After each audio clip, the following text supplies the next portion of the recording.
Šalia manęs yra ponia Vilma, teisingai? Taip, Labą dieną, labai malonu Vilma, aš noriu, kad nesuklyščiau, Vilma Pupeikienė. Jūs esate prekės ženklo liofilizuotas.lt įkūrėja ir žmogus turbūt siela.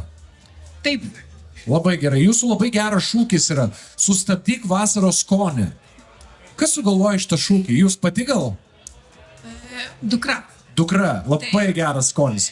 Tai iš karto aš noriu visiems, net ir paviljono svečiams pasakyti, kad šiandien mes turime specialų tinginį, kuris yra pagamintas iš vienų Ivabaltės draugų šakočio, kitų Ivabaltės draugų sviesto ir jis yra pagardintas jūsų Liofilizuotomis avietėmis. liofilizuotomis avietėmis. Gerai. Papasakokit, kuriam krašte jūs darbuojatės ir koks jūsų yra ūkis?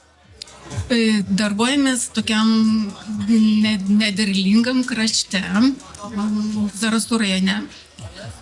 O ūkis yra toks, kaip pasakyti, galbūt augalininkystės, vyras daugiau augina javus, rapsus, o aš kaip hobis mano dalis daržovės ir uogos. Tai jūs sakot kaip hobis ir hobio dalis, tai kiek ploto užima jūsų uogos? Apie 1 hektarų. Tai toks jau ne hobis, sakyčiau. Bet čia kartu ir uogos, ir daržovės. Ai, supratau. Taip, prieskoniai. Gerai, o tai ką jūs gaminate iš savo užaugintų uogų? Kaip suprantu, jūs nedaro to varianto, kad auga uogos, žmogus gali atvažiuoti ir jų prisiskinti pintinę. Ne. Jos yra surenkamos ir džiovinamos šalčiu, tai yra liofilizuojamos ir tada prekiaujam. Aišku, teikiam ir paslaugą dar vietiniam ūkininkam, kurie nori, gali išsiliofilizuoti savo. Jūs patys liofilizuojat. Taip. Kaip jūs sugalvojate, kad reikia daryti būtent taip? Aha. Irgi paskatino vaikai. Nes pamatė kažkur ir sako, mama, gal čia yra kelias. Ne.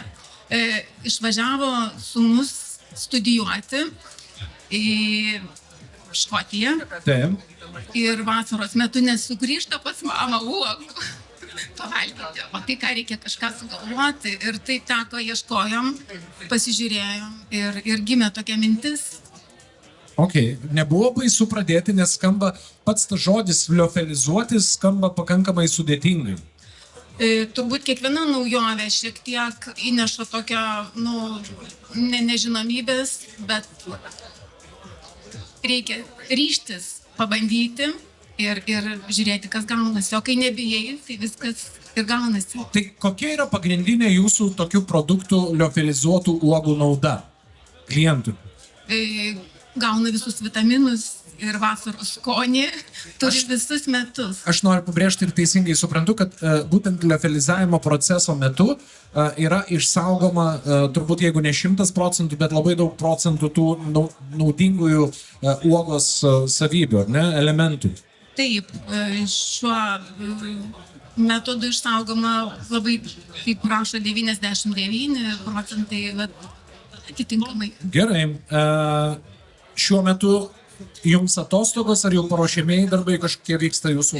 Jau planuojam paruošiamieji darbai, tiesiog šiltnamiuose krapai auga, nes kartu šalia uogų ir liofilizuojam ir prieskonius, daro miltelius.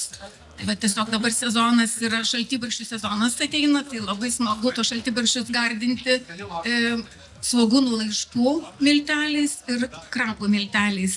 Aš prisipažinsiu, aš nesu apie tai nieko girdėjęs ir labai džiaugiuosi tai išgirdęs, nes mėgstu šaltibarščius. Taip, nes kiti dauguma vyrų nemėgsta, kai šaltibarščiuose plauko svogūnai ir krapų lapeliai.